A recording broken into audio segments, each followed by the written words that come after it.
अस्सलाम वालेकुम dear students, आप देख रहे हैं दी मैथ्स गैलरी और मैं आपका ट्यूटर उस्मान अहमद गाजी। आज के इस लेक्चर में हम एक्सरसाइज 6.2 के बाकी क्वेश्चंस करने जा रहे हैं जी।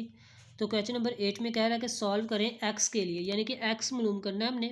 एक्स क्या पूरा का पूरा एक मैट्रिक्स फाइंड करना है हमने यहाँ से, जिसमें हमें ए भी गिवन दिया हुआ और बी भी गिवन दिया हुआ। तो ए की जगह पर हमने ये वाला मैट्रिक्स रखना है, बी की जगह पर ये वाला रख देना है। ठीक है जी, रख दिया। अब 3 को अंदर हर हिस्से से मल्टीप्लाई करवा दें, ये मल्टीप्लाई करवा दिया। ये वाला जो मैट्रिक्स माइनस हो रहा है ना, तो उधर जाके क्या हो जाएगा, प्लस हो जाएगा। तो प्लस कर दें, प्लस किया जी, आमने सामने वाले अरकान को जमा कर दिया, तो ये मैट्रिक्स आ गया। इधर 2 जो है हमारे पास मल्टीप्लाई हो रहा है, उधर जाकर डिवाइड हो जाएगा, तो हर हिस्से से तकसीम होने के बाद ये वाला आंसर आ जाएगा।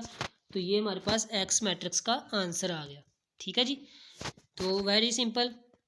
क्वेश्चन नंबर 9 में उसने हमें दो मैट्रिसेस दिए हुए हैं 3/3 के, और कह रहा है कि शो करवाएं A plus B whole transpose is equal to A transpose plus B transpose.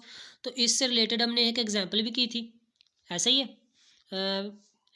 इससे जो प्रीवियस लेक्चर था उससे भी पहले वाले लेक्चर में, तकरीबन लेक्चर नंबर 38 में किया हमने। ठीक है जी, एग्जाम्पल्स में, जिसमें हमने एक्सरसाइज 6.2 से रिलेटेड तमाम थ्योरी की है ना, उसमें हमने ये प्रूफ भी किया है। तो सेम एज इट इज़ वैसे ही करना आप लोगों ने। बस वहाँ पे मेरे ख्याल से 2/2 मैट्रिक्स था, यहाँ पर 3/3 है। तो देखें, इनको पहले हमने जमा करना है, फिर इनका ट्रांसपोज ले लेना है। ठीक है जी, अब ट्रांसपोज ले लिया तो इसको इक्वेशन नंबर 1 कह दिया। अब आपने ए का ट्रांसपोज अलहदा कर लेना। ट्रांसपोज क्या होता है जी, कितारों को कॉलमों में चेंज कर देना, रोज़ को कॉलम्स में चेंज कर देना। तो ये आ गया बी का ट्रांसपोज, हमारे पास ये आ गया। दोनों को जमा कर दें तो आंसर आ गया हमारे पास ये वाला 3 4 3 -1 4 -1 2 1 3। तो इसको हमने इक्वेशन नंबर 2 का नाम दे दिया। अब इक्वेशन नंबर 2 और इक्वेशन नंबर 1 देखें तो आंसर सेम है। तो हम कह सकते हैं from 1 and 2 left hand side is equal to right hand side. Question number 10 देखते हैं जी। दो मैट्रिक्सेस दिए हुए हैं पी और क्यू, कह रहे हैं कि पी स्केयर क्यू फाइंड करें। पी स्केयर पहले हम मालूम कर लेते हैं, पी डॉट पी होता है, पी को पी से मल्टीप्लाई करवाएं। पहली रो पहला कॉलम, पहली रो दूसरा कॉलम, पहली रो तीसरा कॉलम, ये वाली रो बन गई हमारे पास मल्टीप्लाई करवाने के बाद। ठीक है जी, फिर दूसरी रो पहला कॉलम, देखें दूसरी रो में 3 एलिमेंट हैं, पहले कॉलम में भी 3 एलिमेंट हैं।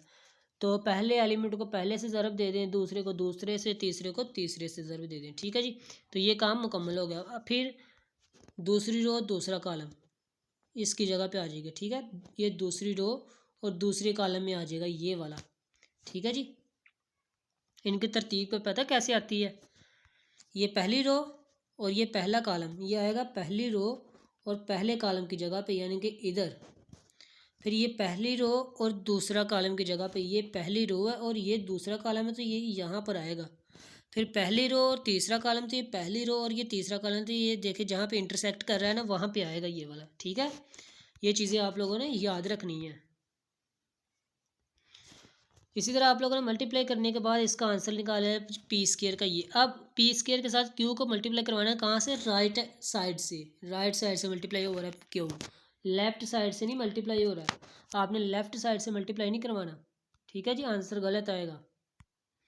राइट साइड से मल्टीप्लाई करवाया तो फिर वही मल्टीप्लिकेशन आ रही है जी। First row first column, first row second column, first row third column. ठीक है जी, फिर first row second row first column, तो सारा प्रोसेस वही है।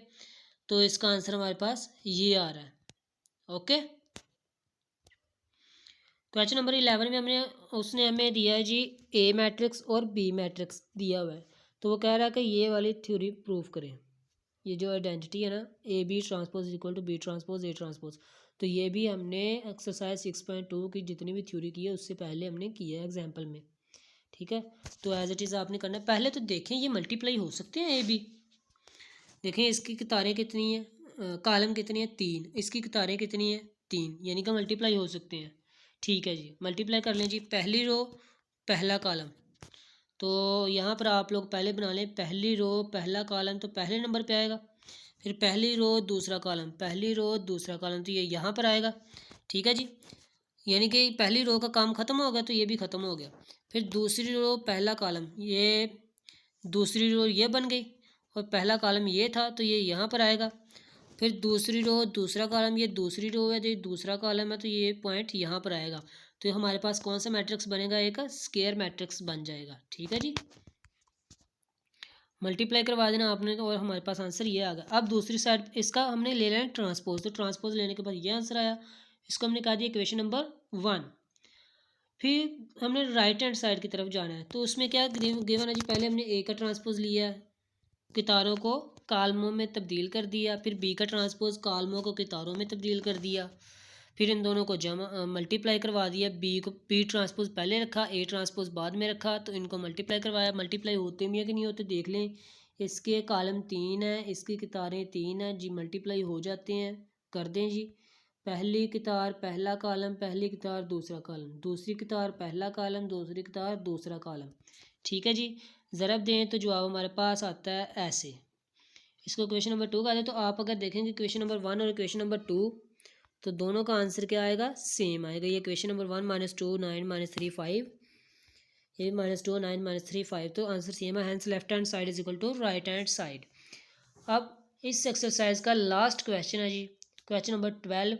कह रहा है जी, if A and B are square matrices of same order then show that A plus B into A minus B is not equal to A square minus B square. देखें जी, कह रहा है कि शो बताएं कि क्यों हमारे पास ये दोनों मैट्रिसेस बराबर नहीं आते। इनका आंसर देखें जी, हमने इनको मल्टीप्लाई किया, ए को मल्टीप्लाई किया तो ए इंटू ए स्केयर आ गया। ठीक है जी। ए को हमने चूँकि पहले मल्टीप्लाई किया तो ए इंटू बी आ गया। फिर इधर से बी को कर रहे हैं पहले, तो बी इंटू ए आ गया। ठीक है जी, माइनस का, फिर माइनस बी स्केयर आ गया। अब देखें जी, हम इन दोनों को कैंसिल नहीं कर सकते। क्यों नहीं कर सकते? क्योंकि मैट्रिसेस में A B is not equal to B A. ठीक है जी। प्रीवियस 2 लेक्चर्स में हमने यही बात सीखी है कि दोनों मैट्रिसेस आपस में बराबर नहीं होते, तो हम इन्हें कैंसिल भी नहीं कर सकते। ठीक है जी। तो हैंस प्रूफ हो गया कि ये दोनों इक्वल नहीं है। अब दूसरा पार्ट उसका ये कह रहा है कि हमारे पास फार्मूला होता है ना, A plus B whole square is equal to A square plus B square plus 2ab। तो वो कह रहा है कि बताएं कि ये बराबर क्यों नहीं आते मैट्रिसेस में। वही वजह, इन दोनों को मल्टीप्लाई करें, ये आंसर आता है। वही वजह कि ए बी ए के बराबर नहीं होता। जब ए बी ए के बराबर नहीं होगा तो A B plus B A 2ab के बराबर नहीं होगा। जब ये बराबर नहीं होंगे तो फिर हमारे पास पूरा का पूरा फार्मूला मैट्रिसेस में क्या हो जाएगा, गलत हो जाएगा। वैसे ये फार्मूला करेक्ट है, लेकिन मैट्रिसेस की दुनिया में ये फार्मूला अप्लाई नहीं होता। ठीक है जी, ये इक्वल नहीं आता।